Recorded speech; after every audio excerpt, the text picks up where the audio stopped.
So now I'd like to talk to you about some breathing exercises you can do at home that will help with your asthma.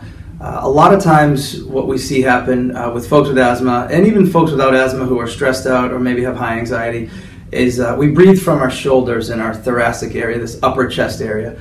So you'll see a lot of shoulder shrugging and chest rising and the belly sucks in. What we want you to do is breathe more from the diaphragm. So what we see when people are breathing from the diaphragm is the belly will poke out as opposed to the chest rising. So one way you can work on that is to take one hand and place it right over your chest. Take your other hand and put it right over your belly, just below the ribs. And what we'd like to see is if, as you breathe inward, your lower hand is going to poke out. So your belly pokes out.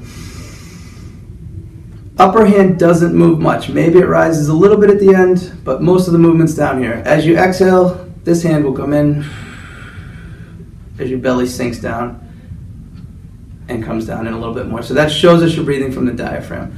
What you may find is you're a chest breather.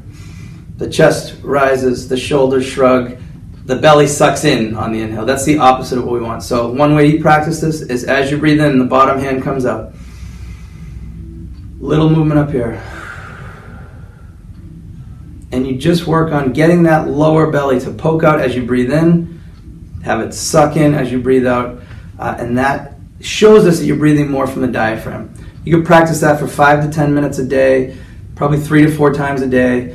It's something that will become instinctive with practice. At first, you may not be able to do it, you may struggle with it, all the breathing may happen up here.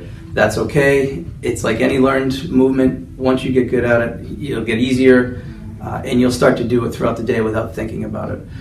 You can also do this seated. It becomes a little bit harder from the seated position because now we're scrunching things down. You may need to start lying down on your back, which can be even easier. More sensation of what's happening through your middle. You'll get some feedback from the ground along your low back. So this can be done standing, seating, lying down.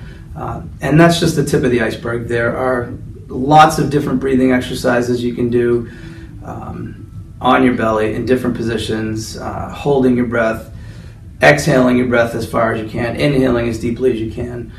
So that could be a whole separate video, but at least start working on breathing through your diaphragm to improve that breathing capacity and decrease those asthma symptoms.